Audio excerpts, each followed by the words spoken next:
नमस्कार, मैं हूं आपके साथ अंकिता पाल। बुलेटिन की शुरुआत करते हैं।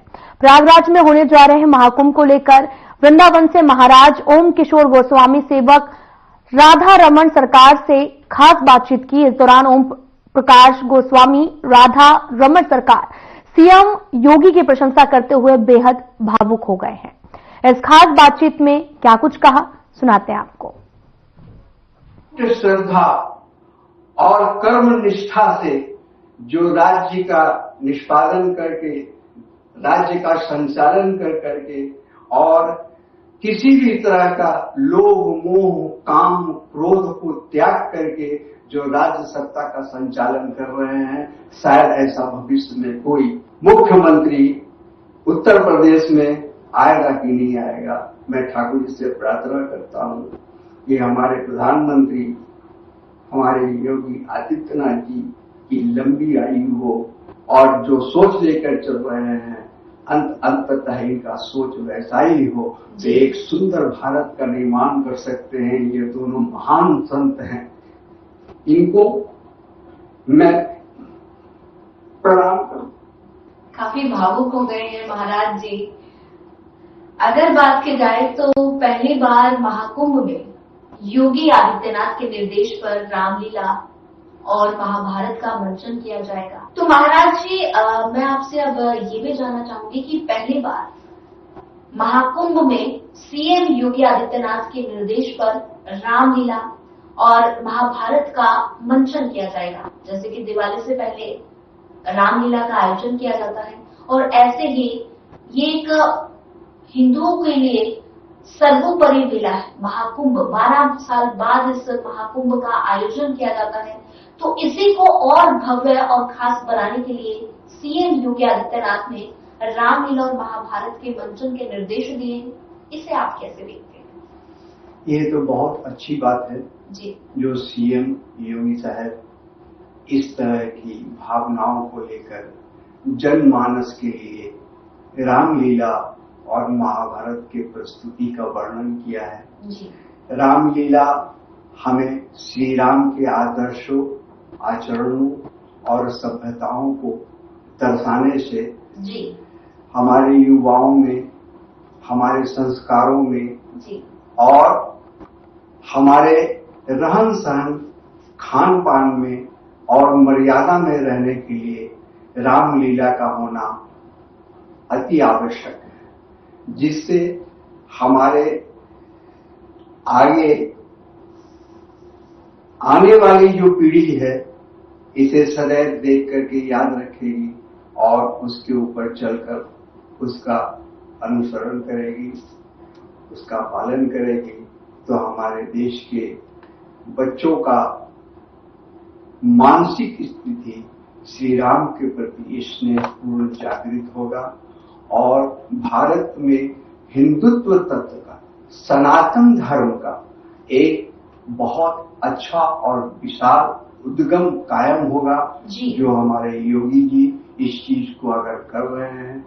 मैं अपने कुंभ काल में कई बार वहां गया, लेकिन कभी ऐसा आयोजन नहीं देखा। संतों का समागम देखा, कथाओं के माध्यम से श्रीमद् भागवत कथा का स्मरण किया, जो अति प्रिय लगा था। लेकिन आज माननीय मुख्यमंत्री जी के निर्देशन के अनुसार जो श्री राम कथा का, श्री राम लीला का प्रचार प्रसार होगा, जिससे हमारे देश के जो बहुत से अनभिज्ञ व्यक्ति हैं, जो अनभिज्ञ बालक हैं, परिचय लेंगे और देश का उद्धार होगा, उसके अनुसरण को करके आगे बढ़ेंगे। महाभारत से भी हम बहुत कुछ सीखते हैं। जी।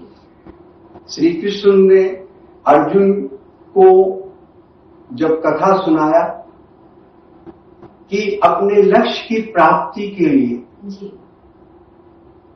और संसार में जीवन यापन करने के लिए कई कलाओं का उपयोग किया जाता है और इस संसार में एक लक्ष्य जब तक नहीं धारण होगा, एक सनातन धर्म का धारण नहीं होगा, तब तक हमारे भारत का उद्धार होना मुश्किल है। और एक विषय आता है जी। कि अर्जुन भी श्री कृष्ण को अपना सखा ही मानते थे, ईश्वर नहीं मानते थे, पर ब्रह्म नहीं मानते थे जी। और अंत तक उन्होंने नहीं माना। अर्जुन ने पूछा कि प्रभु कैसे समझ लिए कि आप पर ब्रह्म परमेश्वर? तो उन्होंने अपना समस्त स्वरूप जब दिखाया तब उन्हें विश्वास हुआ, मैं आज तक जिसे सखा के रूप में मानता था वो पर ब्रह्म परमेश्वर है। ऐसे कृष्ण को मैं नमन करता हूं, दंडवत करता हूं, प्रणाम करता हूं।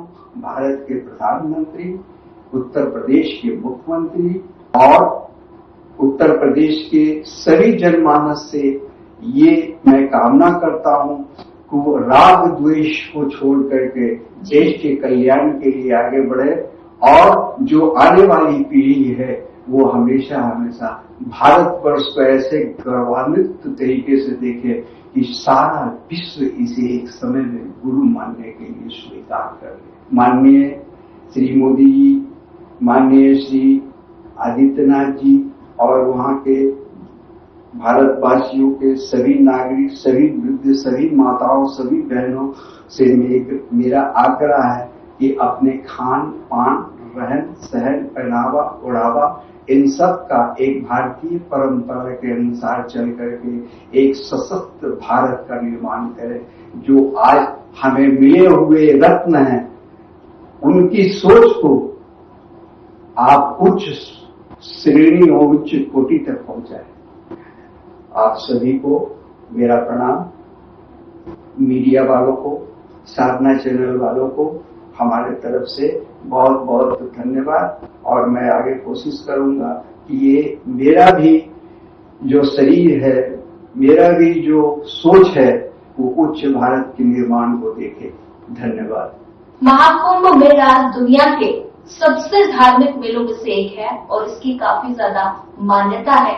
इसकी विशेष महत्व है जो महाराज जी से हमने जाना कि महाकुंभ को लेकर विशेषता क्या है और इसके महत्व क्या है। तो चर्चा में जुड़ने के लिए महाराज जी आपका धन्यवाद। आपको भी बहुत बहुत धन्यवाद। तो वहीं जगदलपुर में बस्तर ओलंपिक समापन समारोह का आयोजन किया गया जिसमें केंद्रीय गृह मंत्री अमित शाह ने शिरकत की। इस मौके पर सीएम विष्णुदेव साय भी मौजूद रहे हैं। जो लोग समाज के अंदर हो रहे परिवर्तन की प्रक्रिया को जानते हैं उनको मालूम है कि बस्तर ओलंपिक ये 3000 बच्चों को यहां जो बैठे हैं 1.5 लाख बच्चे जिन्होंने इस ओलंपिक में अपना योगदान दिया है, खेले हैं, उनके तक सीमित नहीं है। ये बस्तर ओलंपिक समग्र बस्तर के सभी 7 जिलों की उम्मीदों की पहचान बनने वाला है। ये बस्तर ओलंपिक आने वाले दिनों में बस्तर के विकास की यश गाथा बनने वाला है और ये बस्तर ओलंपिक आने वाले दिनों में नक्सलवाद की कॉफिन पर अंतिम कील ठोकने का काम भी करने वाला है। भाइयों बहनों, अभी संचालक महोदया कह रही थी कि हमारा बस्तर बदल रहा है। बात सही है, हमारा बस्तर बदल रहा है, मगर मैं आपको विश्वास दिलाता हूं 2026 के ओलंपिक में मैं आऊंगा और मैं कहूंगा कि हमारा बस्तर बदल गया है। ये बदल रहा से बदल गया है, ये प्रक्रिया की शुरुआत इस ओलंपिक ने की है। ये ओलंपिक इसकी सकारात्मक ऊर्जा से लाखों लाखों युवा आदिवासी किशोरों को गलत रास्ते पे से जाने से रोकेगा। ये बस्तर ओलंपिक लाखों लाखों युवा आदिवासियों को भारत के निर्माण की प्रक्रिया के साथ जोड़ेगा। ये बस्तर ओलंपिक लाखों लाखों गरीब आदिवासी गांवों का कल्याण का माध्यम भी बनने वाला है। इस क्षेत्र के अंदर शांति, सुरक्षा, विकास और नई उम्मीदों की नींव डालने का काम ये बस्तर ओलंपिक करने वाला है। भाइयों बहनों, पूरे देश को मालूम है, दुनिया में जब भी भारत को किसी भी स्पर्धा में मेडल मिलता है, उसमें से आधे मेडल मेरे आदिवासी बच्चे लेकर आते हैं, आदिवासी बच्चे लेकर आते। ये जो खेलों की शुरुआत है, ये जो विकास की शुरुआत है, वो आने वाले दिनों में बस्तर के आदिवासी बच्चों के लिए विश्व भर की क्षितिजों को खोलने का काम करेगी।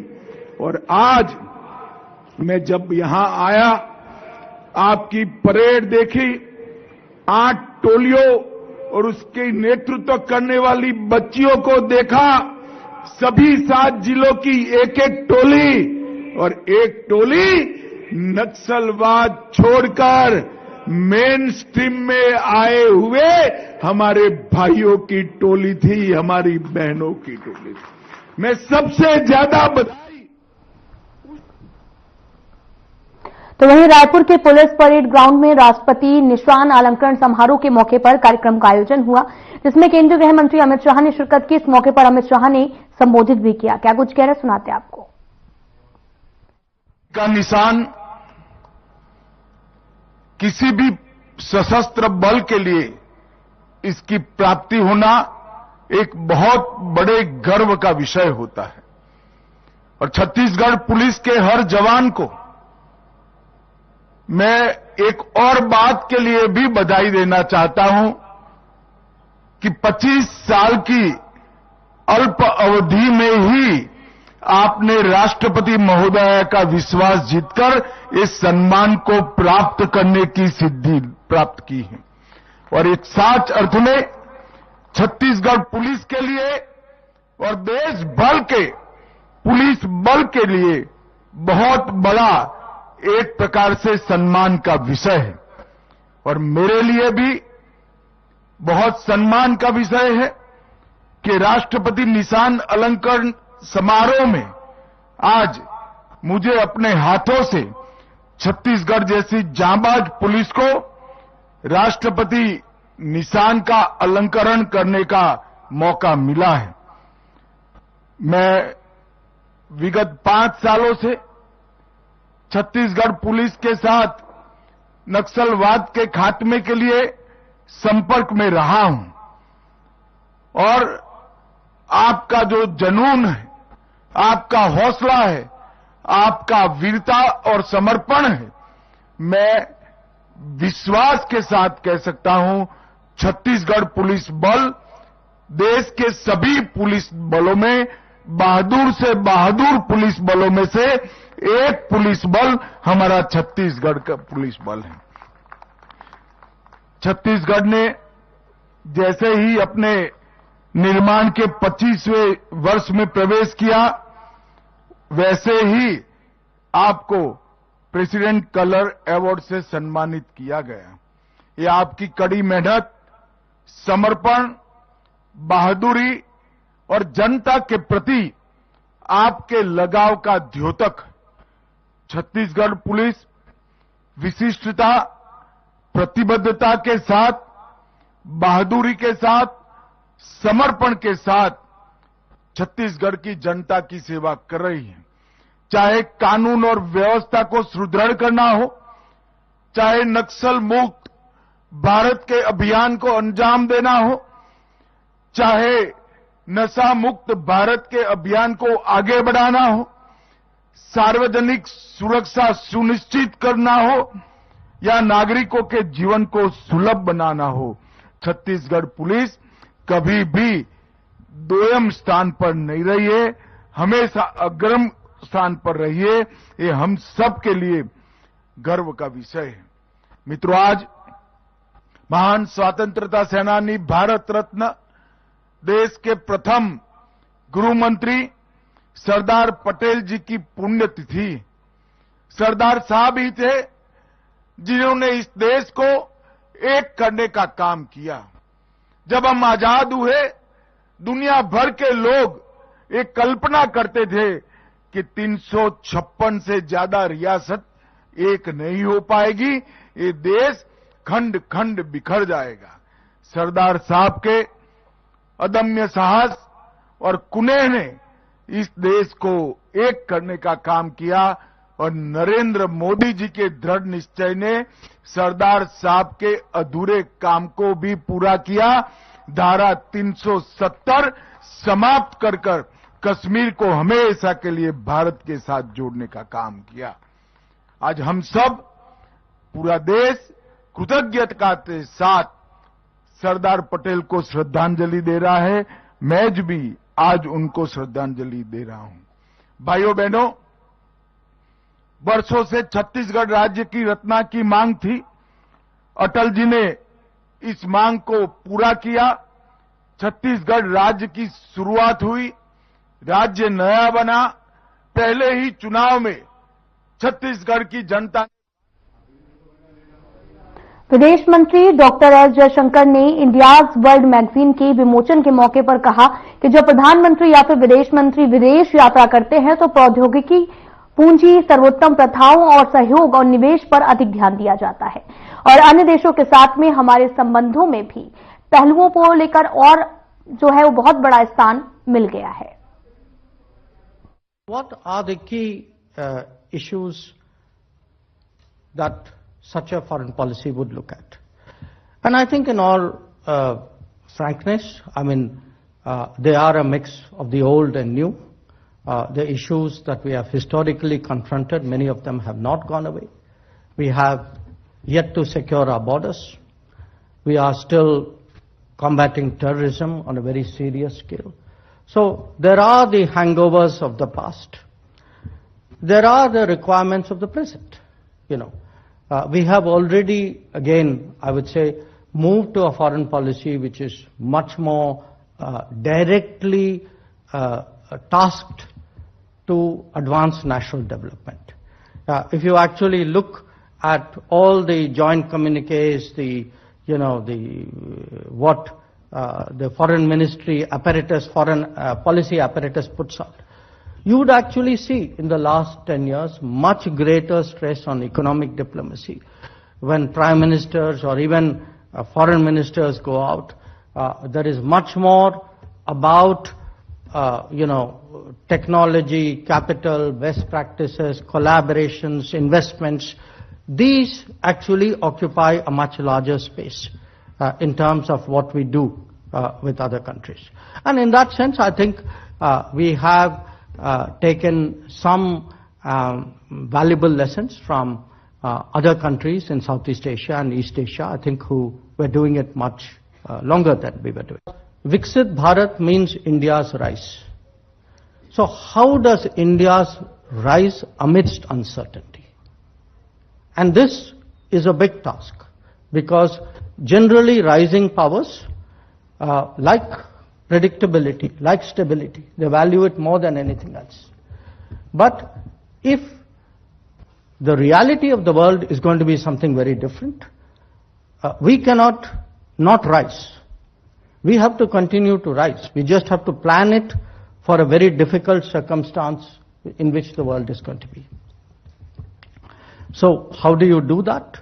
As I said, by some mixture of offense, of defense, of hedging, of prudence, of joining in rebalancing, of participating in globalization, or to be more accurate, re-globalization, hopefully on different terms, of taking advantage of interdependence, which is also a point made, I think, in different articles in that magazine, of accelerating multipolarity, and of utilizing for our benefit fully the impact of technology. Now, in the grand strategy essay, which Dr. Raja Mohan has begun this volume with, he has, in a sense, spelled out 4 elements. 1, the importance of working with the West. 2, the need for strategic autonomy. 3, the requirement to expand multipolarity. And fourth, the importance of the non-Western world, including the global South. I agree, but I think perhaps a few more elements, or in a sense, a certain set of concepts need to give that flesh and practicality on the ground. And I would today, if I were to present to you a conceptual sense of Indian foreign policy today, I would first invite you to look at the world in concentric circles. So you have a neighborhood, first you can say, a sagar in the oceans, the Act East and Indo-Pacific to the east, the Gulf and the whole link west, and the IMEC to the west, leading all the way up to Eurasia and to Europe. The second is, of course, the world stage. A world stage where increasingly we are a player of consequence, a player to whom others turn to, even if we are bashful at times. A third issue, which we today, I think I would put that as one of very high priority, which is supply chain reformulations.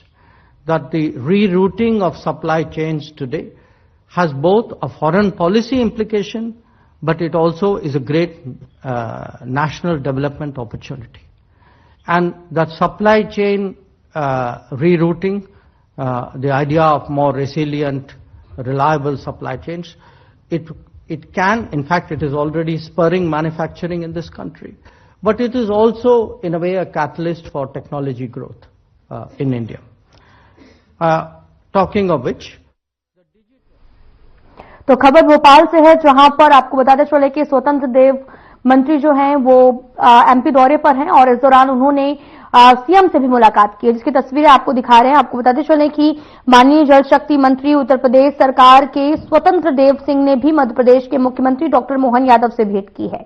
उन्हें महाकुंभ 2025 के लिए सादर आमंत्रित किया है। जल शक्ति मंत्री उत्तर प्रदेश सरकार स्वतंत्र देव सिंह ने इस दौरान मध्य प्रदेश के राज्यपाल, आपको बताते चले कि मंगूबाई पटेल से मुलाकात की, राजभवन में भेंट कर उन्हें महाकुंभ 2025 के लिए सादर आमंत्रित किया है। इस अवसर पर उनके साथ में मंत्री और उत्तर प्रदेश सरकार के दिनेश प्रताप सिंह भी मौजूद रहे हैं।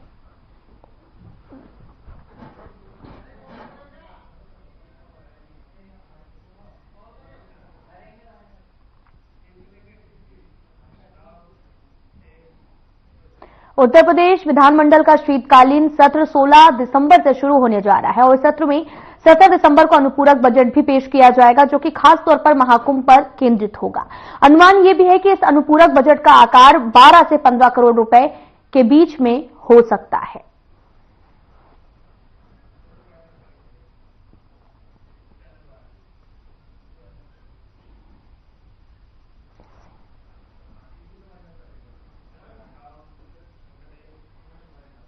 बुलेटिन में मेरे साथ इतना ही, पर अब वक्त हो चला है डॉक्टर राकेश गुप्ता के साथ हमारे खास कार्यक्रम प्लस माइनस का।